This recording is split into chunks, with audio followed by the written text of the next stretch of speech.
Fala pessoal do segundo ano, professora Simone Cassiari de Biologia, passando por aqui com mais uma correção das atividades do PET, agora semana 4 do PET volume 3, né, que traz para a gente aqui o reino fungi, né, as características dos fungos, tanto as características celulares, as características nutricionais, né, fala sobre as células, os tipos de células, né, que são as hifas, que vão formar o micélio, fala sobre a nutrição, né, todos serem heterotróficos, com digestão extracorpórea. Então, ele vai trazendo para a gente as características, as hifas, né, aqui septadas ou cenocíticas, que são os tipos celulares. Aqui o tipo de reprodução, né, lembrando que os fungos podem tanto ter reprodução assexuada como reprodução sexuada, fala sobre a produção de esporos, né? O brotamento, sobre o corpo de frutificação, os tipos de esporos. Aqui ele traz para a gente a classificação dos fungos, né? Essa classificação dos fungos, inclusive, ela é bem assim discutida, né? Amplamente discutida, porque tem várias classificações. Aqui é uma classificação mais simples, mais básica, para ficar mais fácil, né? Então, você tem os quitridiomicetos, os hipomicetos, ascomicetos e basidiomicetos. E traz para a gente também uma leitura complementar sobre os líquens, né, que são associações de fungos com algas, que é bem comum no nosso dia a dia, você vê nos troncos das árvores, nas telhas das casas, sobre rochas, né? E vem as atividades para a gente aqui. Número 1. Qual dos seguintes termos jamais pode ser usado como referência a um fungo? Então, na letra A, simbionte. A gente sabe que os fungos podem fazer, sim, simbiose, né, com outros seres. Os exemplos mais comuns são os líquens, e que vão ser associações de fungos com algumas algas, né, e que são importantes, inclusive, como indicadores biológicos, né? Em locais extremamente poluídos você não vê líquens crescerem, né? Então, simbionte pode ser usado para caracterizar o fungo. Letra B, consumidor. A gente tem que lembrar que, então, lá na cadeia alimentar, né? O consumidor é aquele que se alimenta de outro ser, ok? Então, os fungos podem ser considerados consumidores também. Letra C, decompositor. A gente sabe que alguns fungos, juntamente com bactérias, formam justamente essa camada, né, da cadeia alimentar, que são os decompositores, que decompõem a matéria orgânica morta para fazer a reciclagem de matéria no ambiente. Letra D, parasita. Existem sim fungos que são parasitas, né, que vão causar inclusive aí doenças em animais e plantas. E na letra E, produtor. Então, produtor é a alternativa correta que a gente deveria marcar, letra E. Porque o fungo, ele, como ele é um ser heterotrófico, ele jamais vai poder ser classificado como produtor. Tem que lembrar que lá nas cadeias alimentares, produtores são aqueles seres capazes de produzir o próprio alimento e estão na base das cadeias alimentares, ok? Número 2. Fazendo-se um corte do talo de um líquen e observando-o sob o microscópio, consegue-se reconhecer pequenas formações verdes arredondadas. Nos itens a seguir, essas formações são interpretadas como: a gente tem a letra A, esporos de algas que o fungo não conseguiu digerir. Aqui é uma relação de simbiose, então um não vai se alimentar do outro, então está incorreto, né?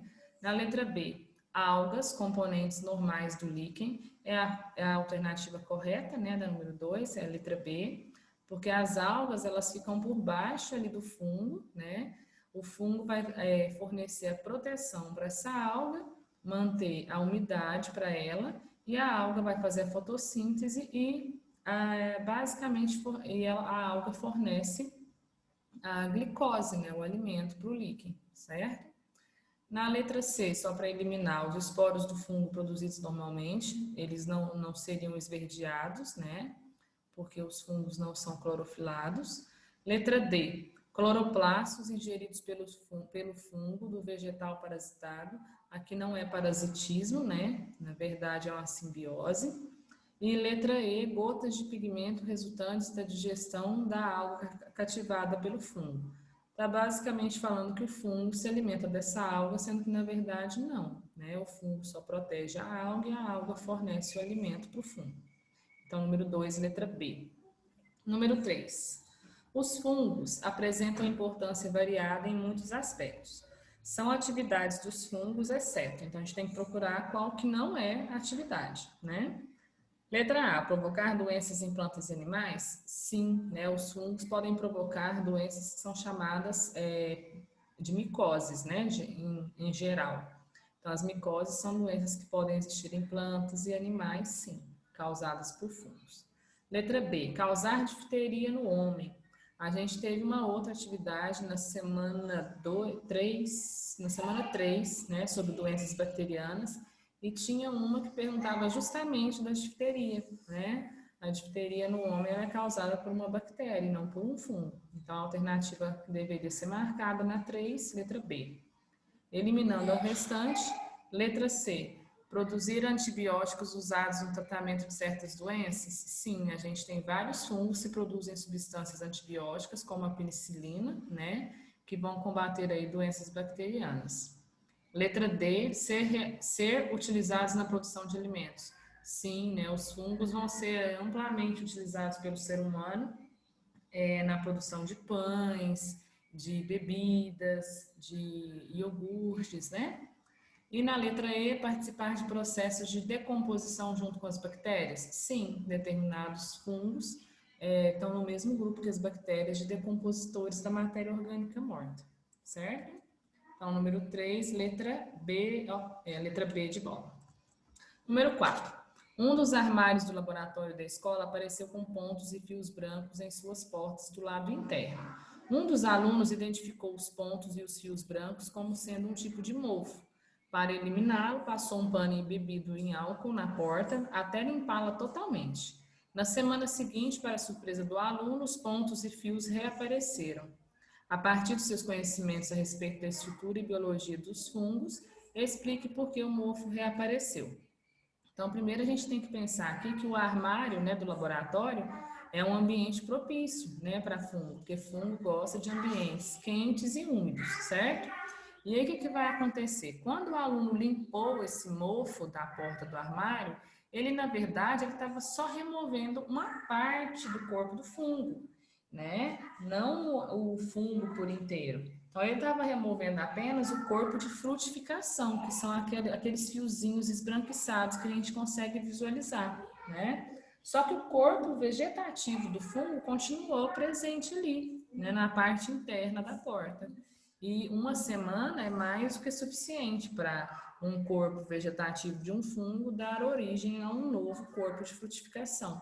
Então, é por isso que o fungo reapareceu na porta desse armário aí do laboratório dessa escola. Número 5. O molho de soja mofado vem sendo usado na China há mais de 2.500 anos no combate a infecções de pele. Durante a Segunda Guerra Mundial, prisioneiros russos das prisões alemãs que aceitavam comer pão mofado sofriam menos infecções de pele que os demais prisioneiros, que se recusavam a comer esse alimento, né? Então, na letra A, ele pergunta o que é o mofo, e na letra B, porque esses alimentos mofados podem combater infecções de pele. Então, o mofo, né, que a gente conhece aí popularmente, nada mais é que um fungo, né, um ser vivo do reino fungi, do tipo filamentoso, tá? E por que esses alimentos mofados podem combater infecções de pele? Porque alguns tipos de mofo, né, alguns tipos de fungos desse tipo, conseguem produzir substâncias antibióticas, né? E essas substâncias antibióticas têm uma ação bem eficaz contra bactérias. Então, é por isso que esses alimentos mofados podem combater essas infecções de pele de origem bacteriana, né? O fungo produz essa substância antibiótica naturalmente, né, durante os processos metabólicos do fungo, e essa substância pode combater bactérias aí, evitando doenças. Número 6. A produção de vinho é um dos exemplos mais antigos de biotecnologia. O livro do Gênesis já nos falava da embriaguez de Noé. Embora vários fatores devam ser levados em conta na produção de um bom vinho, como cor, aroma, sabor, etc., o processo depende essencialmente da degradação do suco das uvas por leveduras anaeróbicas facultativas presentes na casca do fruto. Na fermentação, nome dado a esse processo, o açúcar da uva é degradado a álcool etílico, etanol. Explique por que se evita na produção de vinho o contato do suco de uva com o ar. Aqui ele até falou, né, que são as leveduras anaeróbicas que estão na casca do fruto, elas conseguem fazer a degradação do açúcar da fruta, né, da frutose. Então, aí faz o processo de fermentação baseado nesse açúcar e acaba eliminando ali naquela mistura daquela bebida, naquele suco de uva, o álcool etílico ou etanol, transformando o suco de uva em vinho. A presença do ar atmosférico, né, durante a produção do vinho, ou até mesmo dentro da garrafa, né, durante o armazenamento do vinho ali na garrafa, vai gerar o quê? A entrada com o ar entra o oxigênio. E o oxigênio vai fazer proliferar seres que são aeróbicos, né? E isso gera a oxidação da substância. Quando oxida, ao invés do suco de uva virar um vinho, ele vai virar um ácido, né? Vai ser uma substância extremamente ácida, parecida com ácido acético, como o vinagre, por exemplo.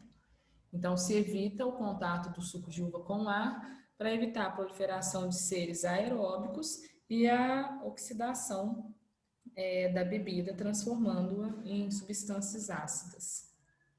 Número 7. A figura a seguir mostra os fungos no contexto evolutivo. Aí tem uma chavinha dicotômica aí, né? Mostrando o ancestral em comum. Aí fala sobre a característica de ter flagelo ou não. E você depois vem a nutrição absortiva, ou seja, buscar o alimento, né? Absorver o alimento. E a quitina nas paredes celulares. Então, você tem, analisando aí, os fungos muito mais próximos do reino animal, né? O reino fungi próximo ao reino animal. Embora muitas pessoas acreditem que uma salada contendo cogumelos é um prato 100% vegetariano, a análise das características genéticas dos fungos, grupo ao qual pertencem os cogumelos, mostra que esses seres vivos estão mais próximos evolutivamente dos animais do que dos vegetais. Entre as características que identificam os fungos como os animais estão. Então, a gente tem que pensar, a nutrição é a primeira coisa que ele vai falar aí. Todos os fungos são heterotróficos, todos eles buscam o alimento no ambiente e fazem essa digestão do alimento de forma extracorpórea, ou seja, o fungo elimina as enzimas digestivas sobre o alimento e depois absorve os nutrientes desse alimento. Então, ele é heterotrófico, então só sobraria a letra C e D. Depois, a segunda característica, a ausência ou presença de clorofila. Nesse caso aqui, a ausência de clorofila, porque nenhuma das alternativas tem a presença, né? Então, nutrição heterotrófica, ausência de clorofila. E lá na última característica, a letra C traz o glicogênio como material de reserva e a letra D traz o amido como material de reserva. Aqui é uma coisa importante, né? Quando o organismo vai armazenar a glicose que ele buscou no alimento ou que ele produziu dentro do corpo, a gente tem o amido, é a reserva das plantas, e o glicogênio é a reserva dos animais. Mas o glicogênio também é a reserva de glicose dos fungos. Então, só sobra para a gente a letra C aqui na número 7. Nutrição heterotrófica, ausência de clorofila e o glicogênio como material de reserva. Então, letra C. Número 8, realize uma pesquisa e registre em seu caderno quais produtos são fabricados a partir de fungos, identifique quais deles existem na sua casa e registre. Então, a gente tem uma infinidade de produtos, né? tanto com relação a alimentos, com relação a medicamentos. Então, você tem pães, cervejas, vinhos, iogurtes, com relação aos medicamentos, a penicilina, alguns outros antibióticos. Então, aí vocês teriam que observar na casa de vocês vocês, o que vocês têm armazenado aí e que é fabricado a partir do uso dos fungos, né, fermentando substâncias aí ou produzindo substâncias, como no caso da penicilina, né? Então, espero que vocês tenham compreendido um pouquinho mais sobre o reino fungi, tá? Utilizem esse vídeo aí para fazer as devidas complementações no caderno ou no PET de vocês. Lembrando que como é a quarta semana, a gente inicia logo mais a devolução, né, pelo Google Classroom, das atividades de biologia. Então, procurar tirar fotos de boa qualidade, enviar dentro do prazo para não deixar nada acumular. Provavelmente a gente ainda vai receber aí, né, mais alguns patches, né? A gente finaliza assim o PET 3, tá? Espero que vocês estejam bem, que vocês fiquem em casa e que a gente consiga estar junto novamente logo, logo.